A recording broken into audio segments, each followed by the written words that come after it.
Two best friends. One summer. Zero plans. But when opportunity fries its way into their lives, a small-town snack shack becomes the stage for chaos, first love, and the messy business of growing up.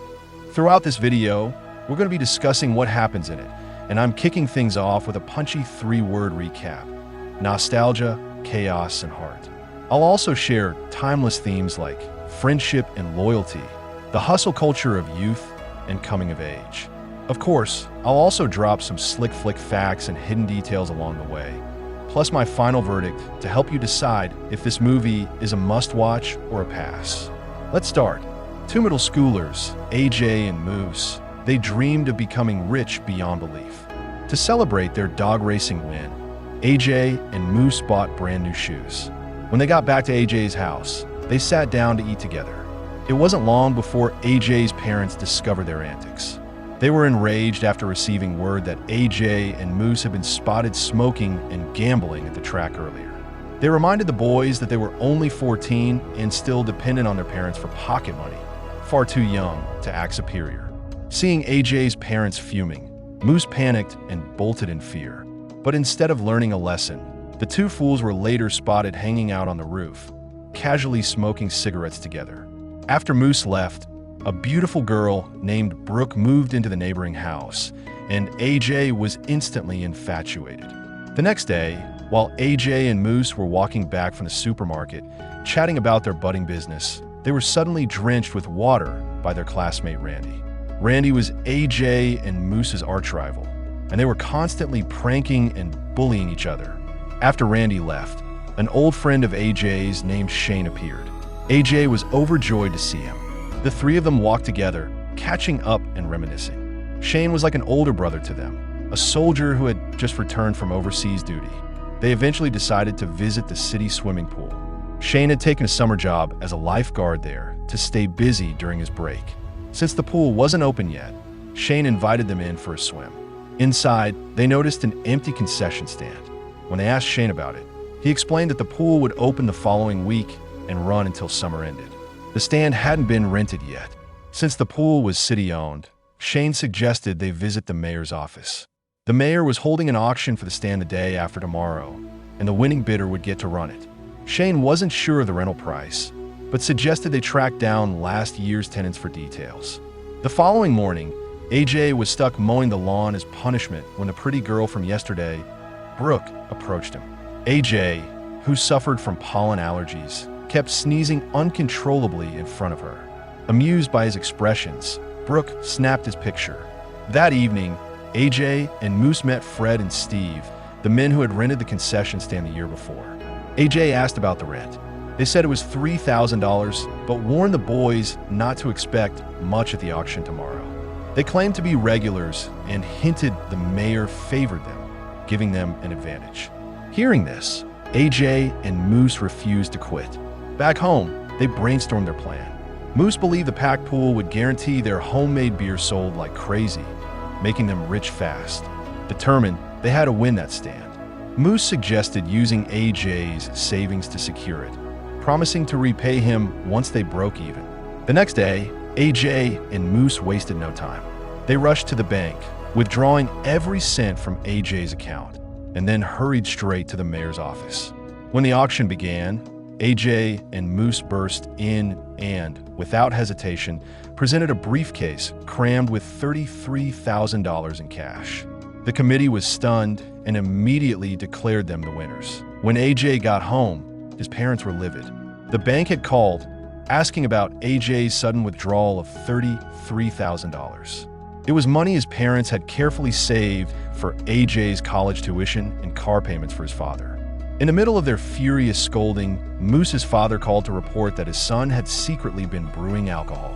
At Moose's house, his father threw out all their beer, sternly reminding them that middle schoolers shouldn't be drinking, let alone selling it. Back home, AJ's mother gently urged him to give up his schemes and suggested it would be wiser to join the army someday. Overwhelmed with guilt, AJ fell silent. The next morning, AJ and Moose went for the first time to inspect their newly acquired stand. Since it had been vacant for a year, the place was filthy and in shambles. Frustrated, They wondered why their luck was always so awful. They also needed to buy a fridge, a grill, snacks, and countless other supplies. With the pool opening next week, time was running out. That afternoon, their dog race winnings nearly gone. The boys scrambled to raise money. They sold chocolates door to door, offered painting services, and sold old junk. After several days of effort, one evening, as AJ headed home, Brooke greeted him with the printed photo she had taken earlier. She finally told him her name, explaining she was his neighbor's cousin visiting for the summer. She casually asked if AJ knew of any part-time jobs since she was bored. AJ suggested she try at the swimming pool tomorrow. The next day, with their combined earnings, the boys managed to buy and rent some equipment, but it still wasn't enough. Moose divided the tasks. He would buy the rest while AJ cleaned the shack. As AJ listened to music, Brooke arrived. Keeping his promise, AJ introduced her to Shane. Shane had her practice a lifeguard rescue drill. When she passed, she was hired, filling a staff shortage. That evening, AJ visited Shane's house. In his room, Shane talked about his dream to tour Alaska in 3 months. He asked AJ to come along, since he loved him like a brother. AJ eagerly agreed. From that moment, he vowed to work hard and save. That night, still short on money, Moose, AJ, and Shane risked gambling, challenging Randy to poker. A drunken AJ recklessly bet everything. Randy smirked as he revealed his hand, but froze when AJ's cards beat his. AJ had won. The next morning, AJ woke up hungover, realizing the pool opened today. He dragged himself out sluggishly, wishing to crawl back into bed. But when he arrived, Moose greeted him with excitement. AJ was confused since the shack was still closed. It was noisy outside. Moose exclaimed they were the only stand, meaning every visitor needed them. Sure enough, by closing time, everything had sold out, and they recovered their investment. Moose happily shared the profits. Back home, AJ couldn't stop peering through his window at Brooke, utterly smitten. The next morning, arriving at the shack, AJ was surprised to see Moose chatting with Brooke. She had come to see AJ, but left when he wasn't there. Moose then revealed he had invited her swimming that night and insisted AJ come, since she was bringing her cousin. It became clear Moose liked Brooke.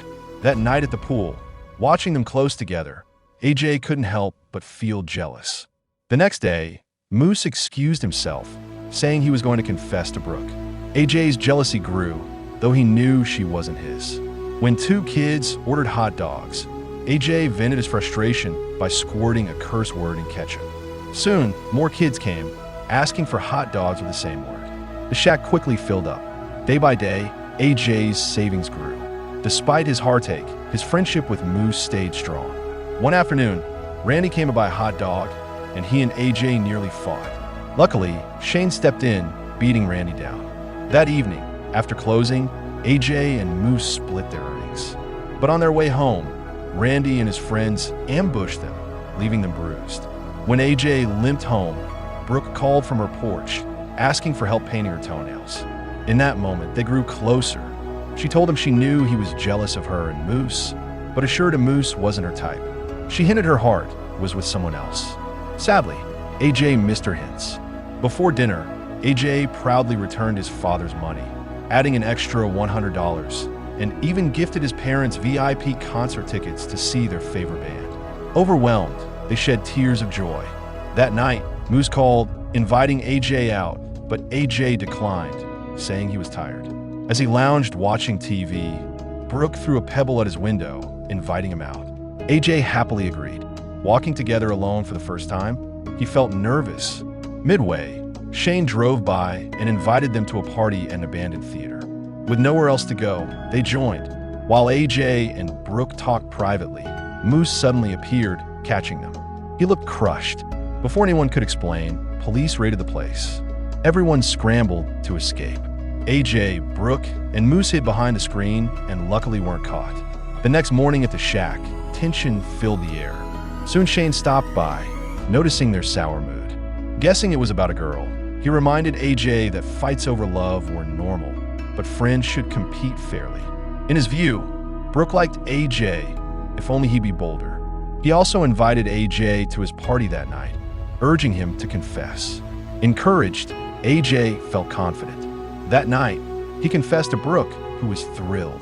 As they kissed, Moose suddenly appeared, heartbroken. He stormed off. AJ chased him, but Moose refused to listen, punching him instead. With a heavy heart, AJ left. Returning, he saw Brooke with another tall, handsome guy. He left quietly. The next morning, AJ's mother asked why the shack was closed. AJ admitted he was taking a day off. Soon after, he saw Brooke leaving with the same guy. He finally realized she was a player who toyed with hearts, and because of her, his friendship with Moose was broken. Restless, AJ went to the shack, only to find it trashed. Moose was there too, blaming Randy. They agreed to work in shifts to avoid each other. The next day, during AJ's shift, Brooke invited him for ice cream, but he coldly refused. That evening, Shane suggested they camp by the lake to relax. AJ agreed. By the fire, AJ vented about Brooke. To his surprise, Shane laughed, explaining the man was actually Brooke's brother. Relieved yet embarrassed, AJ realized his mistake. The next day, he apologized, but Brooke stayed distant, now angry. On Moose's shift, AJ had the day off.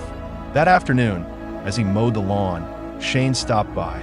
Since tomorrow was AJ's birthday, he gave him his gift early and encouraged him to reconcile with Brooke. Shane assured him girls always came around eventually.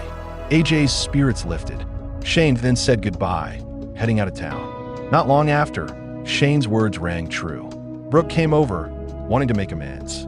With his parents gone, AJ invited her in. Just as they were alone, his father came home unexpectedly. But instead of anger, he brought devastating news. With tears in his eyes, he told them Shane had died in a terrible car accident. The next afternoon, AJ returned from the shack to see Brooke packing into a car. She explained her father had been called to duty in Germany, and they had to leave immediately. AJ's heart shattered.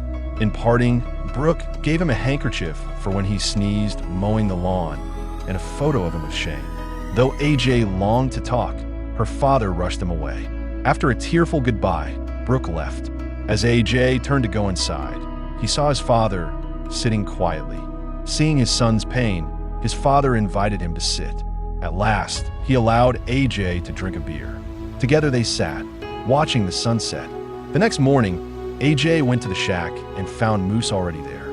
Moose looked downcast from Shane's death and Brooke's departure. As a true friend, he tried to cheer AJ up. The boys reconciled. Their friendship rekindled. They made a pact. When summer ended and the pool closed, they wouldn't stop. They would keep chasing business ventures until they finally struck it rich. And while it ends in trouble and heartbreak, Snack Shack leaves behind a story about growing up, chasing freedom, and learning what really matters. Stepping back from the hustles, summer heat, and Snack Shack is a vivid coming-of-age tale about friendship and loyalty. Questions like how far do you go for your best friend, and what happens when love threatens that bond? Another theme is the hustle culture of youth. Even in the early 90s, teens were figuring out side hustles, echoing today's gig economy. Further, it shows coming of age, the awkward, hilarious, and sometimes painful leap from childhood dreams to adult realities. Through its lens of small-town struggles, teenage ambition, and the tangled emotions of first love, Snack Shack reminds us that growing up is a messy, exhilarating journey, one that balances dreams, heartbreak, and the simple joys that shape who we become. So what does that leave us? Snack Shack isn't just a comedy. It's a nostalgic, heartfelt look at growing up in a time before smartphones, where summer nights stretched forever and a greasy shack could become the center of the universe. On the flick verdict scale, it says watch with caution, hilarious and heartfelt, but very niche. If you love coming-of-age 90s nostalgia, it's a treat. If not, it might feel like a long summer shift at the Friar. Bottom line, it's messy, it's funny, it's summer in a fry basket. If you love coming-of-age tales filled with awkward crushes, small-town schemes, and summer mischief, Flick Favorites is your front row seat. Comment below, which friendship in film captures your ultimate nostalgia? If you enjoyed this journey through first love, dreams, and growing pains, smash that like button, share it with fellow movie fans, and subscribe for more heartfelt recaps, because the next adventure is just around the corner.